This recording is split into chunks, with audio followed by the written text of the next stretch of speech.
নতুন করে বাংলাদেশ সরকারের যুব ও ক্রীড়া মন্ত্রণালয়ের পূর্ণ মন্ত্রী হয়েছেন বাংলাদেশ ক্রিকেট বোর্ডের বিসিবির সভাপতি নাজমুল হাসান পাপন। তার মন্ত্রিত্ব পাওয়ার আগে থেকে তিনি আর বিসিবির দায়িত্ব থাকবেন কিনা তা নিয়ে আলোচনা শুরু হয়। তিনি নিজেও ইতিমধ্যে বিষয়টি নিয়ে কথা বলেন। পাপন বিসিবির পদ ছাড়লে কে আসবেন এই দায়িত্বে, সেই গুজবও চলছে জোরালো সরলো। অনেকের মতে পদটিতে মাশরাফি বিন মুর্তজা আসার সম্ভাবনা রয়েছেন জানিয়ে মুখ খুললেন পাপনও। আজ শুক্রবার গণমাধ্যমের মুখোমুখি হয়েছেন বিসিবির সভাপতি পাপন। এ সময় তার কাছে জানতে চাওয়া হয় পরবর্তীতে মাশরাফিকে বিসিবির সভাপতি হিসেবে তিনি দেখতে চান কিনা।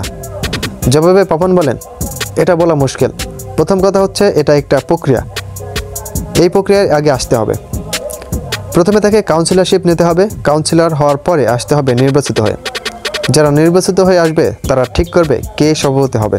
প্রসেসটা খুব সিম্পল। কেবল মাশরাফিই নয়, বিসিবির সভাপতি হওয়ার মতন আরও অনেকেই আছেন। এইবারে এক এক করে বিসিবির ক্রিকেট পরিচালক ও সাবেক ক্রিকেটারদের নাম বলেন পাপন। এখন ধরে নিলাম আমার বোর্ডের সবাই আছেন, নতুন আরও দু একজন আসলো। এখানে সিনিয়রের মধ্যে এনায়েত হোসেন সিরাজ ভাই আছেন, আহমেদ শাহজাদুল আলম ববি আছেন, জালাল ইউনুস এবং মাহবুব আলম আছেন। আবার ক্রিকেটারদের মধ্যেও সিনিয়র যারা আছেন আকরাম খান, নাইমুল আহমেদ দুর্জয়, খালেদ মাহমুদ সুজন। আমি বলছি যে অনেকেই আছেন। এখন তারা কাকে নেবে এটা কিন্তু বলা কঠিন। বাইরে থেকে চাপানোর কোনো সুযোগ নেই।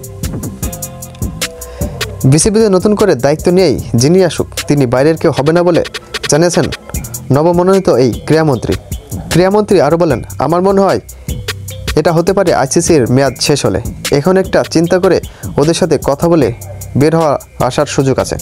তবে সেক্ষেত্রে অবশ্যই এখন যারা বোর্ডের ডিরেক্টর আছেন তাদের মধ্যে থেকে একজন হবে, মানে বাইরে থেকে কারো আসার সুযোগ নেই।